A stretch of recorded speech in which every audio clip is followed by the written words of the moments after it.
Hello friends, welcome back to my new vlog.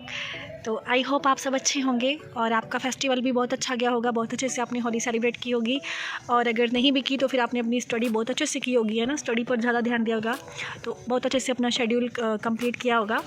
तो हालांकि हम गए थे अपने गांव, तो मेरी स्टडी तो नहीं हो पाई ढंग से, लेकिन देखो मैं बहू हूँ तो मुझे जाना पड़ा, है ना।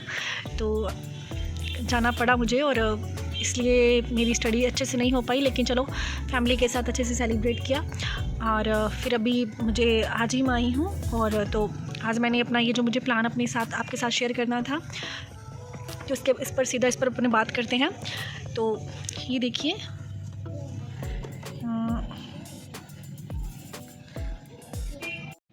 हाँ तो फ्रेंड्स ये देखिए, ये हमारा फर्स्ट पेपर का जो है, मैंने प्लान किया है कि हमें फ़र्स्ट पेपर को इस तरह से पढ़ना चाहिए।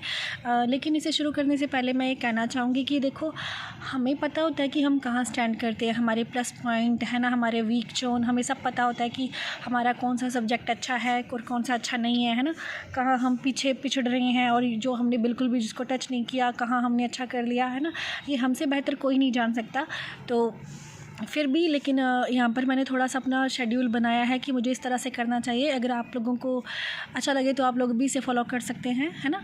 और जहाँ आपको लगे कि यहाँ पर मुझे चेंजेस करना है तो आप चेंज कर सकते हैं, है ना। तो अब देखो, इसमें क्या है कि ये हमारे फर्स्ट पेपर में इतने सारे सब्जेक्ट्स हैं, जैसे मैथ, रीजनिंग। अब मेरा है कि मैं रीजनिंग तो मैं नहीं कर पाती, लेकिन मैं मैथ में करती हूँ।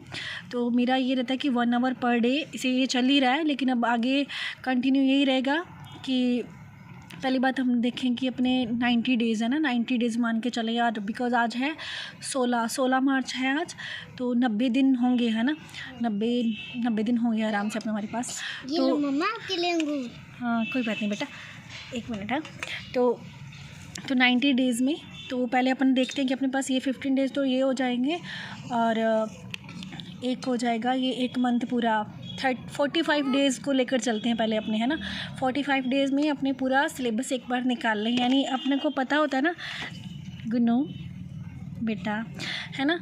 तो फिर अपन को पता होता है ना कि एक बार हमें ये करना है, या ये हमें छोड़ना है, ये पिक करना है, ये पहले हम ये डिसाइड कर लें। तो अभी से डिसाइड कर लें तो बढ़िया है, क्योंकि मान लो आज से 15 दिन या 1 महीने के बाद हम कुछ छोड़ रहे हैं कि यार मुझसे नहीं हो रहा, मैं इसको छोड़ रहा हूँ। तो अगर अपने को कुछ छोड़ना भी है तो अभी छोड़ दें, है ना। और अगर अपने को करना है तो अभी से डिसाइड कर लें कि हाँ मुझे ये करना ही है, ठीक है। आप इस पर कर लो ना, इस पर ये ले लो, ये वाली शीट, हाँ ये नीचे वाली ये आपकी है, ठीक है। तो अब देखो, अपने पहले 45 डेज़ की स्ट्रैटेजी लेके चलते हैं कि 45 डेज़ में अपन क्या करें, है ना। तो जैसे मैं मैथ कर रही हूँ, रीजनिंग मेरा मतलब देख लेती हूँ, मैं टेस्ट सीरीज़ भी ज्वाइन कर रखी है मैंने, उसके थ्रू अगर निकल जाता है तो बढ़िया है। इसमें क्यूब और डाइस हैं, वो मुझे करना है, ठीक है। यानी अपन रीजनिंग और मैथ इसको 1 आवर पर डे दें, है ना। आई थिंक 1 आवर पर डे दें तो अभी भी हमारे पास अच्छा खासा टाइम है, तो हो जाएगा। और मैं खुद की बात करूं तो मैंने एक बार मैथ का सिलेबस कर लिया है। और इसमें ये है, एक चीज़ और है कि अगर अपने मैथ आपने बिल्कुल भी अभी तक हाथ ही नहीं लगाया, तो और आपको बिल्कुल भी आप बहुत वीक हैं, आप नहीं कर सकते, तो आप मतलब आप बहुत ज़्यादा टाइम भी दे रहे हैं लेकिन उसका आउटपुट नहीं मिल रहा, तो आप छोड़ सकते हैं। आई थिंक हमें छोड़ देना चाहिए, हमें नहीं आता तो।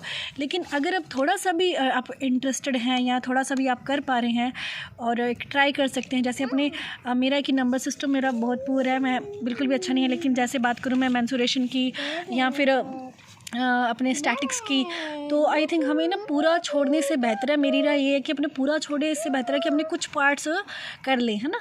जैसे कुछ चीज़ें अपने अच्छी हैं वो कर लें, है ना। इसी तरह नंबर सिस्टम में भी मुझे जो चीज़ें बहुत ज़्यादा इजी लगी तो वो मैं ज़रूर करूँगी, है ना। लेकिन अगर आप बिल्कुल फ्रेश और बिल्कुल कुछ नहीं आ रहा है ना आपको, तो वे मुझे तो नहीं आता, मुझे तो छोड़ना ही, मेरा तो टाइम वेस्ट है, तो फिर आप छोड़ सकते हैं, ठीक है। जैसे मैं अभी साइंस में भी मैं ऐसे ही करूँगी, मुझसे नहीं हो रहा, नाथ वाली बुक मुझे मतलब बहुत टफ लग रही है, और जैसे बायो, केमिस्ट्री और फिजिक्स, इसमें ऐसा नहीं है कि मैं पूरा साइंस वाला जो है, पूरा साइंस का वाला पोर्शन ही छोड़ूंगी, ऐसा नहीं है। मैं कुछ उसमें से टॉपिक्स हैं मैं उनको छोड़ दूंगी और कुछ कवर करूंगी, है ना। तो ऐसे पूरा नहीं छोड़ेंगे, चलो अपने जो प्रश्न आए वही बेहतर, है ना। तो फिर उसके बाद अपन ये क्या कर सकते हैं, तो मेरा प्लान ये है कि हम जैसे अभी आज 16 है तो 15 दिन है ना हमारे पास इस मंथ के, और अब इसमें क्या कर सकते हैं, अपने जैसे 2 सब्जेक्ट पिक कर लें, है ना। एक तो अगर अपने टेस्ट सीरीज़ ज्वाइन किया है तो फिर उसके थ्रू भी अपना सिलेबस निकल रहा है, वो भी प्लस पॉइंट है हमारा। अगर नहीं किया तो फिर आपके इधर आप स्टडी आवर्स अपने इंक्रीज़ कर सकते हैं। तो उसमें जैसे क्या है कि पॉलिटिकल साइंस और एजुकेशन मैनेजमेंट है ना, तो मेरा तो ये प्लान है कि मैं मतलब ये 2 सब्जेक्ट पिक कर लेती हूँ और इनको 15 दिन में कवर करना है मुझे। और मैं इसके अतिरिक्त भी और कर सकती थी, लेकिन टेस्ट सीरीज़ का शेड्यूल काफ़ी बड़ा रहता है तो वो भी निकालना होता है। प्लस मेरी थोड़ी परिस्थितियाँ अलग है, इतना मैं समय नहीं दे पाती स्टडी को।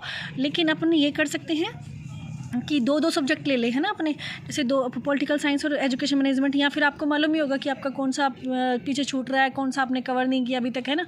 2 उठा लें, 15 दिन में उनको किया, और फिर नेक्स्ट 15 दिन में मान लो अपन साइकोलॉजी और ज्योग्राफी ये उठा लें, है ना। फिर यानी 15-15 दिन के अपने पास 3 सेट बन जाएंगे, है ना। और फिर ये जो करंट है इसको अपने आई थिंक एक कोई अच्छी सी बुकलेट लें और उसको साप्ताहिक करें, है ना। तो फिर ऐसे ही हिंदी और इंग्लिश, और एक इसमें बस 2 ही चीज़ मैं कह रही हूँ जिसको अपने पर डे करना है। एक तो हिस्ट्री में भी Indian history, culture, Rajasthan history और ये मैथ रीजनिंग, इनको क्या करना है कि अपन को जितना हो सके पर डे मतलब टॉपिक निकालें अपने, आई थिंक 1 टॉपिक निकालें, और फिर इसको क्या करें कि इसको ना सर्कल में चलाएं। यानी जल्दी जल्दी निकाल दिया आपने एक टॉपिक, या मतलब एक टॉपिक निकाल लिया। या इंडियन हिस्ट्री आपने, अब जैसे इंडियन हिस्ट्री में मतलब 5 ही टॉपिक हैं, है ना, तो अपन उसको 5 दिन में पढ़ लिया, ठीक है। फिर अपने कल्चर पढ़ने लग गए, और जस्ट कल्चर पढ़ने के बाद फिर अपने क्या किया, इंडियन हिस्ट्री को एक रिवीजन कर दिया।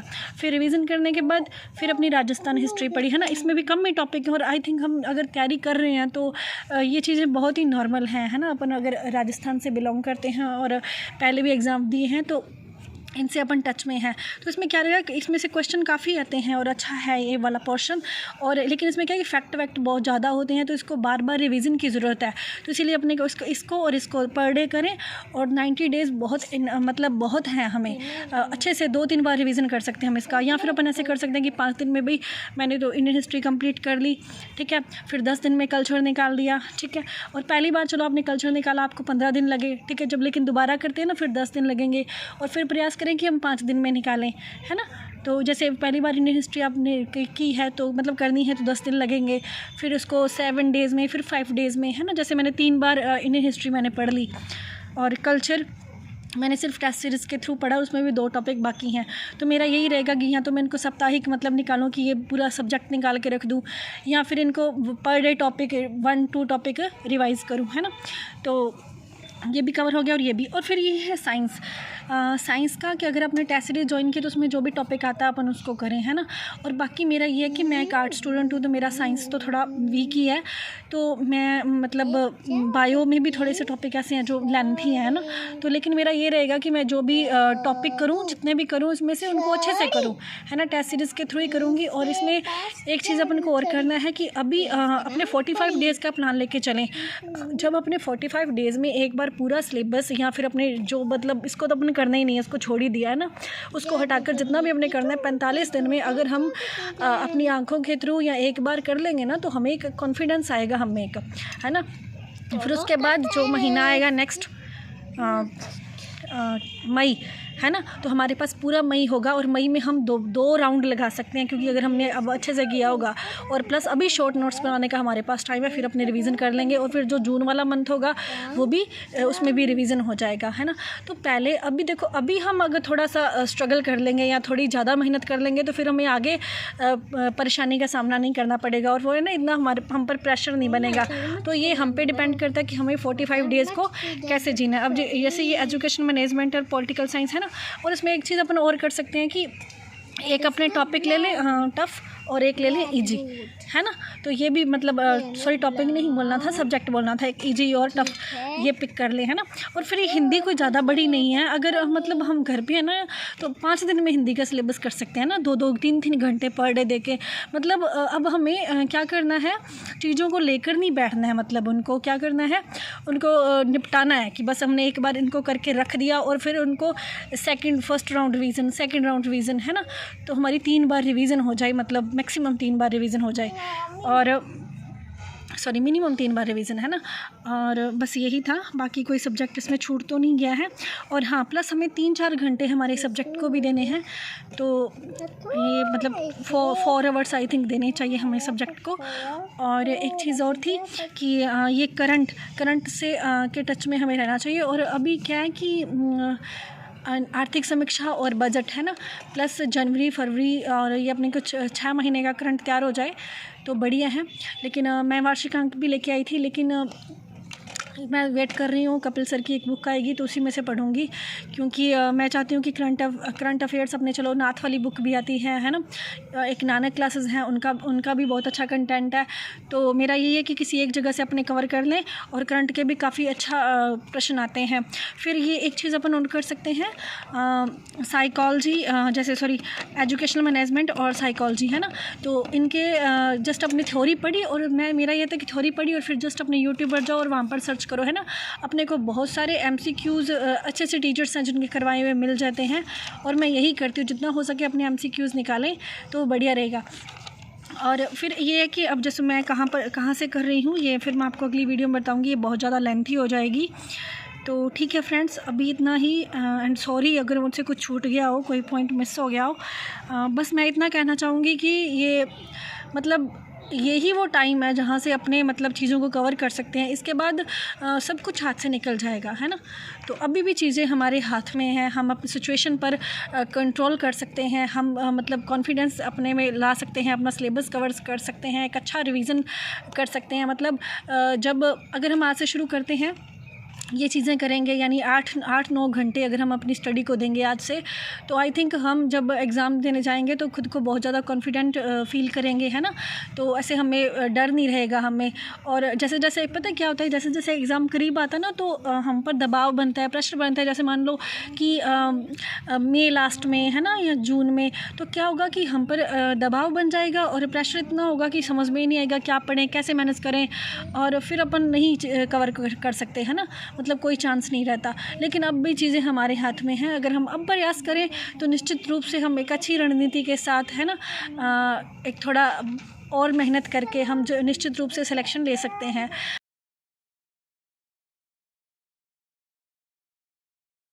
एंड सॉरी फ्रेंड्स, मेरा सब्जेक्ट इंग्लिश है तो मैं इस पर बात नहीं कर पाई। तो क्या है कि अंग्रेजी में अगर आप का सब्जेक्ट इंग्लिश है तो फिर तो कोई प्रॉब्लम है ही नहीं है ना। लेकिन अगर किसी आप अदर सब्जेक्ट से हैं तो फिर आप ऐसे कर सकते हैं कि इंग्लिश में कुछ ऐसे टॉपिक्स हैं जो काफ़ी इजी हैं, और उनको आप पिक कर सकते हैं। मतलब पूरा ना छोड़िए, ऐसी चीज़ें जो आपको बिल्कुल समझ नहीं आती आप उसको छोड़ सकते हैं। जैसे इसमें ग्लॉसरी है तो वो मैं खुद नहीं कर रही, मैं मतलब छोड़ रही हूँ है ना, इतना टाइम है नहीं।